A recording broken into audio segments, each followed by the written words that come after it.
বিয়ে বাড়ি অনেক দিন থেকে শুনেছো, তার জন্য চলছে বিয়ে বাড়ির আগের দিনের প্রিপারেশন। যে কোনো বিয়ে বাড়িতে বিয়ের আগের দিন মেহেন্দি করাটা মাস্ট। প্রত্যেকবার আমি বোনকে মেহেন্দি করে দিই, এইবার বোন আমাকে আগে মেহেন্দিটা করে দিচ্ছে, তারপর বাহাতে আমি নিজে করে নিয়েছি। তারপর মেহেন্দির উপর একটু সরষের তেল লাগিয়ে নিয়েছিলাম। এবার তোমাদের বিয়ের দিন সকাল থেকে দেখাই। বিয়ের দিন সকালে গায়ে হলুদে পরার জন্য নিয়েছিলাম একটা ইয়েলো কালারের শাড়ি, পেয়ার করে রেড কালারের ব্লাউজ, এই নেকলেসটা আর এই কানের দুলটা। তারপর সাজুগুজু করে চলে গেলাম বিয়ে বাড়িতে।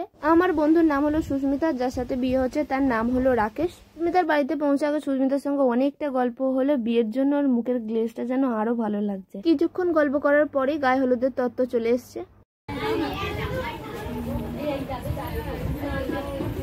ভালো জায়গায়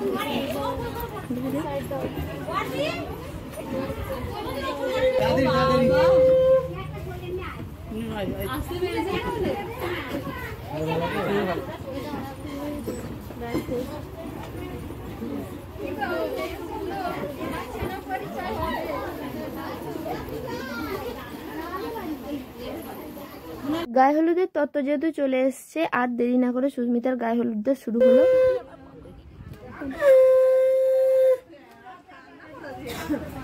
এবার একটু করে গায়ে জাস্ট টাচ করবে সামনে থেকে না, মানে হ্যাঁ হ্যাঁ আপনি ওখানটা বসুন, বাদ বাকিগুলো বসে খালি সবাই ওর গায়ে হাতে মুখটা চাপানা পড়ে। হ্যাঁ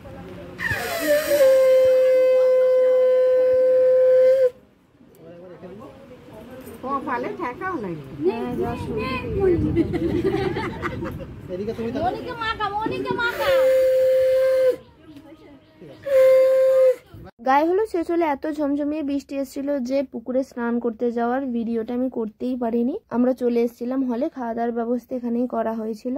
দুপুরের মেনুতে ছিল পোস্ত দিয়ে আলু ভাজা, সাদা ভাত, ভেজ ডাল, চিংড়ি পটল, মাছের কালিয়া আর টক। খাওয়া দাওয়া শেষ করে দেখলাম এখনো পর্যন্ত বৃষ্টি হয়েই চলেছে। আমরা হলে প্রায় 1 ঘন্টারও বেশি বসে বসে গল্প করেছি। তারপর বৃষ্টিটা একটু থামলে আমরা সকলে মিলে হল থেকে বেরিয়ে সুস্মিতার বাড়িতে সুস্মিতার সাথে দেখা করে বাড়ি ফিরলাম। সন্ধ্যাবেলাও প্রায় একই কাণ্ড।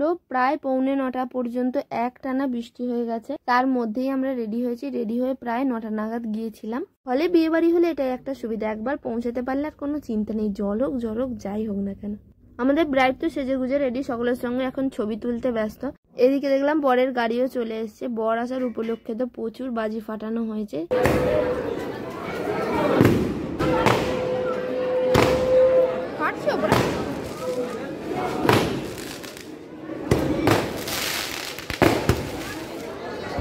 এর আগে পিড়িতে বসে কিছু রিচুয়ালস ছিল, কিছু আশীর্বাদ করতে হতো, সেটাই এখানে চলছে।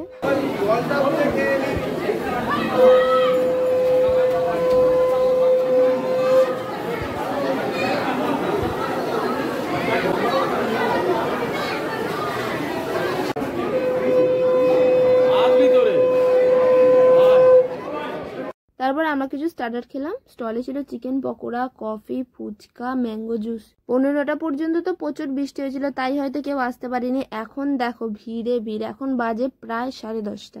এখন আমাদের ব্রাইডের কিছু ব্রাইডাল ফটোগ্রাফি চলছে। আমিও শেষ সুযোগে ভিডিওটা করে নিলাম। তারপর আমরা চলে গেলাম ফুচকা খেতে। স্টার্টারে ফুচকা থাকলে সেটা না খেয়ে কি থাকা যায় বলো। তারপর ফুচকার পাতা নিয়ে আমি আর তনা একটু মারামারিও করে নিলাম। এট লাস্ট অনেকক্ষণ অপেক্ষা করার পর আমাদের প্লেটে ফুচকা এসে পৌঁছালো। আবার এদিকে এসে দেখি বরমশাই চলে এসছে। এবার আমাদের ব্রাইডের কাজ শেষ, এবার বরমশাইয়ের কাজ শুরু হয়েছে। তনার বিয়ের ভিডিওগুলো তো তোমরা দেখেইছো, ওর প্রায় 5 মাস আগে বিয়ে হয়েছে। আজ দেখো দুজনে অন্য একটা বন্ধুর বিয়ে দেখতে এসছে। দুজনকে কি মিষ্টি লাগছে। এই এতক্ষণ পর আমাদের ব্রাইডকে পেয়েছে। এই হলো আমাদের ব্রাইড আর এই হলো আমাদের মেকআপ আর্টিস্ট। সুস্মিতা আবারও বিয়ের কাজে ব্যস্ত হয়ে পড়েছে, তাই আমরা সকলে মিলে নিচে চলে এলাম খাওয়া দাওয়া করতে। এই হলো আজকের রাতের মেনু। মেনুতে ছিল প্রথমেই ডিমের টেবিল, নানপুরি, চানা পনির, ফ্রাইড রাইস, চিকেন কষা, চাটনি, পাঁপড়, মিষ্টি, কেশরভোগ আর স্টলে ছিল আইসক্রিম। খাওয়া দাওয়া শেষ করে উপরে গিয়ে দেখি বিয়ের প্রায় অনেকটাই হয়ে গেছে, খুব বেশি আর বাকি নেই। তাই আমরা সিদ্ধান্ত নিলাম সকলে বিয়েটা দেখে কমপ্লিট করেই বাড়ি যাবো।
বিয়ে তো পুরোপুরি কমপ্লিট, এবার কিছু ছবি তোলা হচ্ছিল, সেই সুযোগে আমিও কিছু ছবি তুলেছি, সেগুলো তোমাদের সাথে শেয়ার করব। তোমরা ওদের নতুন জীবনের জন্য অনেক অনেক আশীর্বাদ করো। রিসেপশন ব্লগ যদি দেখতে চাও চ্যানেলটা অবশ্যই সাবস্ক্রাইব করে রেখো। আজকের মতো এটুকুই, দেখা হচ্ছে নেক্সট ভিডিওতে। টাটা।